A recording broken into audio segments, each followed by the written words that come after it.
여러분 안녕하세요. 알고의 윤쌤입니다. 자, 오늘 해볼 수업은요, 문학을 어떻게 읽어야 하는지에 대해서 한번 이야기를 해보도록 하겠습니다. 자, 문학을 어려워하는 친구들이 되게 많아요. 의외로 문학 쉬울 것 같은데 꼭 한두 문제씩 틀리죠. 그쵸? 이런 친구들 많아요. 그 이유가 뭐냐면 길어서 그래요. 길어서 막 어떤 지문은, 그쵸? 한 이렇게 종이가 있으면, 이렇게 종이가 하나 두 개 있으면, 그쵸? 반 가르면 이만큼, 그쵸? 요즘 요런 추세로 소설이 나와요. 소설 맞죠? 그러니까 이제 읽다가 지치는 거야. 맞죠? 요거에 대한 답을 줄게요. 답을 원포인트로 다 끼볼게요. 어떻게 읽으면 되냐면, 빨리 읽을 부분, 그리고 천천히 읽을 부분을 알아야 돼요. 자, 이게 무슨 말이냐면, 빨리 읽을 부분이 있어요. 빨리 읽을 부분. 어떤 부분? 문제가 안 나오는 부분. 알겠죠? 어떤 부분? 문제가 안 나오는 부분. 자, 저번 시간에 제가 뭐라고 했냐면, 글을 읽을 때 반드시 투트랙을 읽어라. 그쵸? 그러면서 문학은 기본적으로 장면, 씬, 장면 이렇게 되어 있다 했어요. 기억나나요? 그래서 비문학에서는 문단 이렇게 나가는데, 문학에서는 장면 이렇게 나간다는 거예요. 알겠죠? 그러면 그 장면은 뭘로 이루어지냐? 잘 생각해 보세요. 알겠죠? 여러분, 오늘 제 수업 듣고 모의고사나 국어 문제집, 소설이나 뭐 시도 괜찮아요. 시도 똑같은 문학이기 때문에 이렇게 구성이 되어 있어요. 뭐 시나리오도 괜찮아요. 다 이렇게 구성이 되어 있으니까 장면으로 나누어 보세요. 그러면 정말 나누어집니다.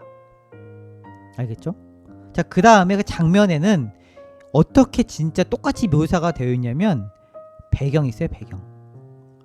배경이 나와요.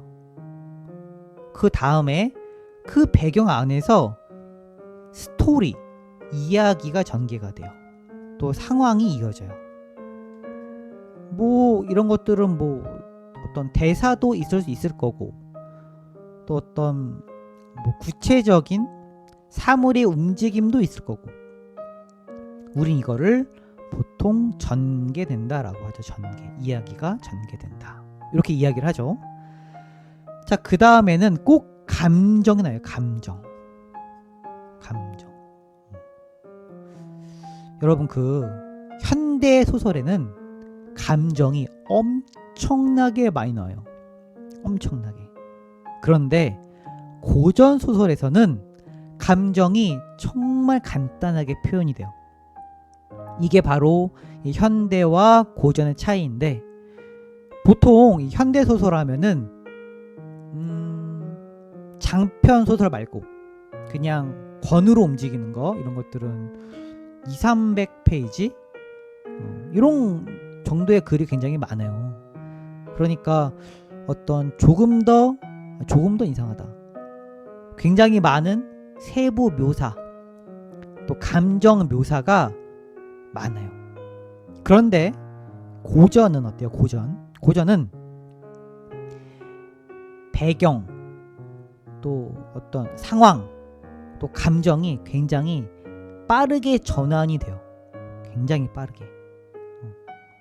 그래서 어떤 우리가 고전을 읽으면 처음 아기가 태어나가지고 한 5장 넘겼는데 아기가 이미 죽어 있어. 성인이 돼가지고 노인이 돼가지고 1대기가 끝났어. 5장에 이런 거 있잖아요. 이런 건 대부분 고전 이렇게 이어진다는 거죠. 자, 어쨌든 간에 여기서 중요한 게 뭐냐면 문제는 여기서 안 나와요. 알겠죠? 여기서 안 나와요. 그러니까 문제는 어디서 나올까요? 다 여기서 나와요. 여기. 그러면 모든 이야기와 상황을 다 읽어야 되나요? 아니죠. 그런 전개 과정을 빨리 파악하는 연습을 많이 해야 되겠죠. 이런 포인트를 잘 잡아야 돼. 그리고 또 배경에서도 문제가 나와요. 배경. 전개 상황과 이 배경. 그러면 요거를 빨리 잡으려면 어떻게 해야 될까요? 잘 들어봐요. 요걸 빨리 잡으려면 이미지화를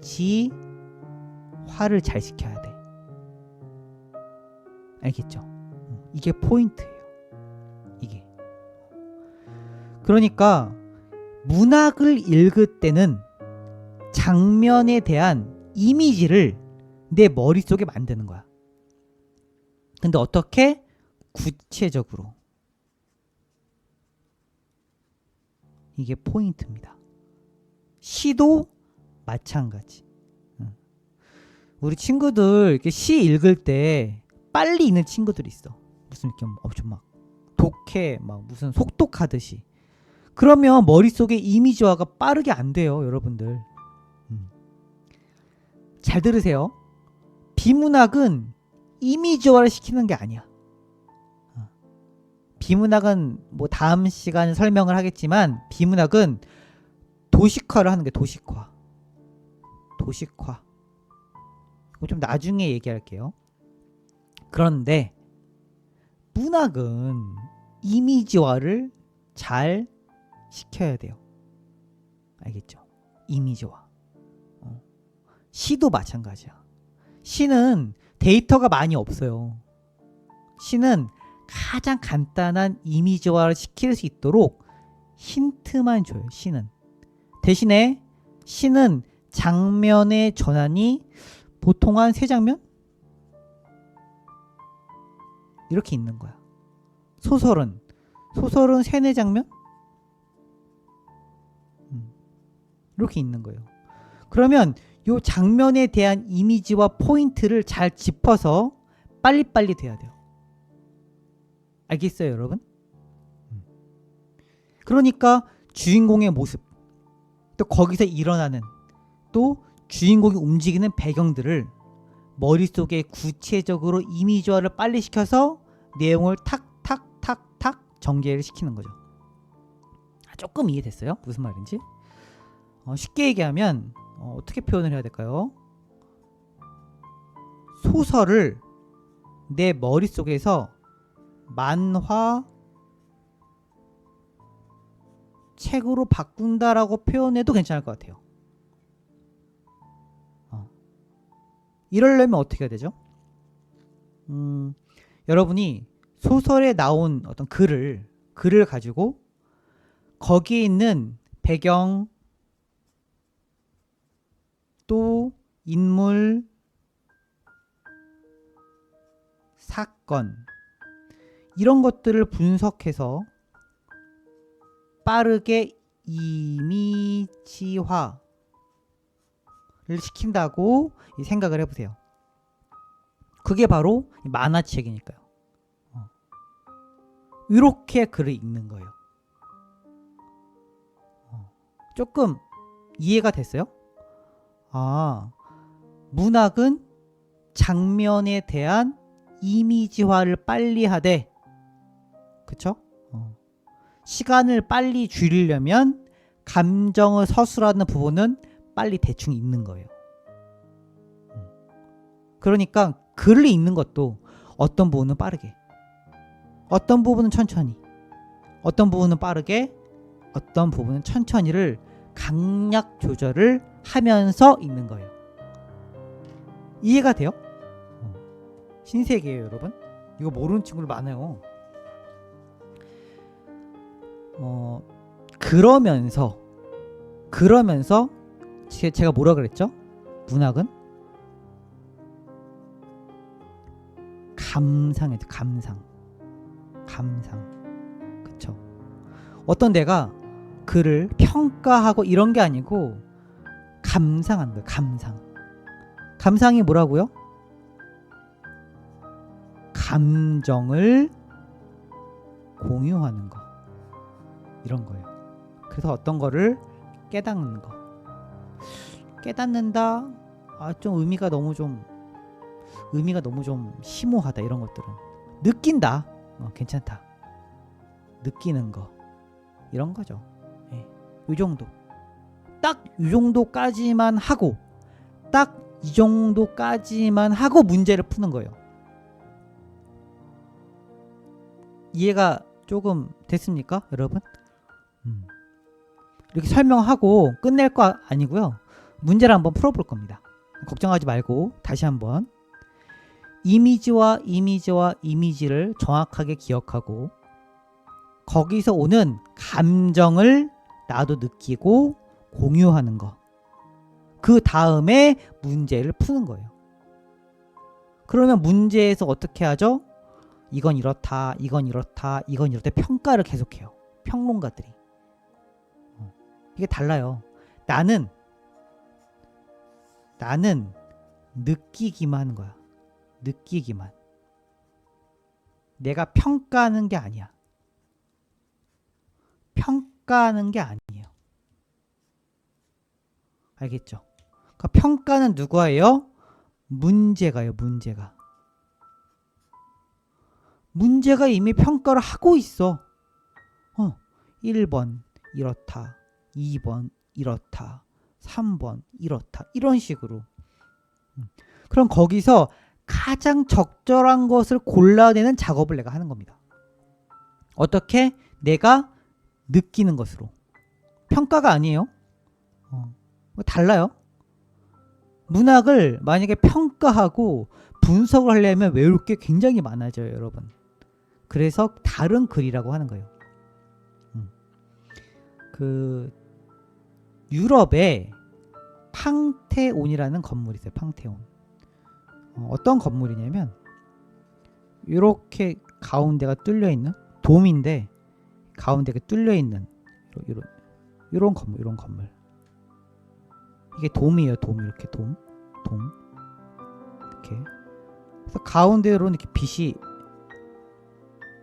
쏟아지죠. 고대 건물이에요. 고대 건물. 이 팡테온은 어떤 곳이냐면 신전이에요. 신전. 그 여기에 그 로마의 12신이 이렇게 모셔지고 있었대요. 근데 팡테온으로 들어가려면 기따랑 굴을 지내야 됐대요. 일부러 그렇게 만들었대요. 일부러. 그럼 옛날에는 뭐 전등이 있겠어요? 뭐가 있겠어요? 그쵸? 횃불 몇 개 달아두고 횃불 몇 개 달아두고 이렇게 오다가 점점 밝아지는 거예요. 신들이 있는 곳에서는. 딱 도착하니까 어때? 신들이 빛 가운데 있는 거야. 이게 문학적 구조예요. 어떻게 문학적 구조이죠? 처음에 어때요? 어두움. 이게 나죠. 난 어두워. 인간은 잘 몰라. 그러다가 점점 인간이 신을 찾아가. 그래서 빛으로 나왔어. 그래서 어둠에서 빛으로 나오는 과정이다. 요게 팡테온이라는 건물이 갖는 어떤 뭐라 그럴까요? 감상? 이런 구조로 건물을 만들었대요. 그쵸? 그럼 요게 하나의 이미지인 거죠. 이것도 하나의 이미지. 그쵸? 그래서 요 한 이미지와 요 한 이미지가 복합적으로 일어나면서 나에게 어떠한 느끼는 점, 내가 뭔가를 깨닫게 하는 걸 주는 거죠. 됐어요? 이거를 시퀀스라고 하는 거예요. 시퀀스. 영어로 써줘야 되는데 스펠링을 모르겠네. 시퀀스가 뭐냐면은 장면, 씬, 이런 것들이 하나로 이어져서 하나의 느끼는 것. 우리가 새로운 것을 뭔가를 알게 하는 것. 이러한 하나의 이야기를 만드는 것. 그리고 시퀀스라고, 시퀀스. 문학은 시퀀스예요, 시퀀스. 하나 외워가세요. 알겠죠? 문학 어떻게 읽어요? 문학은 시퀀스다. 시퀀스 하려면 어떻게 해요? 이미지를 빨리 그려. 이미지를 빨리 그리는 거예요. 장면. 근데 거기에 대한 데이터는 정확하게. 알겠죠? 그 다음에 어떻게 돼요? 그 장면들을 이해하고 연결시켜서 같이 감정을 공유해라. 그거를 느껴라. 그게 바로 우리는 감상이라고. 감상. 알겠죠? 그 감상만 가지고 문제를 푸는 거예요. 여기서 내가 더 나아가서 평론하거나 평가하면 안 돼요. 있는 그대로. 딱 거기까지만. 평가, 평론은 누가 한다고요? 바로 문제에서 해준다. 그럼 문제가 평하는 것을 옳고 그름만 따지는 거야. 나는 거기서. 요게 문학 문제를 푸는 방법이에요. 됐나요, 여러분? 문학 어떻게 공부하고 또 어떻게 푸는지 잘 알겠어요? 그러면 제가 글을 읽을 때 이 두 가지를 보라고 했잖아요. 그쵸? 1번 어떻게 전개가 되는지, 2번 어디서 문제가 나오는지 했죠. 오늘 강의는 바로 어디서 문제가 나오는지가 아니라 어떻게 읽어야 하고 또 어떻게 문제를 풀어야 하는지 기본적인 관점에 대해서 강의해 봤습니다. 그러면 문제는 어떻게 풀어요? 또 아니 어떻게 읽어야 돼요? 라는 것은 예시를 가지고 공부를 해야 되기 때문에 조금 더 이따가 문제를 풀면서 같이 공부해 보도록 하겠습니다. 자, 그러면 여기까지 알고의 윤쌤이었습니다. 모두 수고했어요. 감사합니다.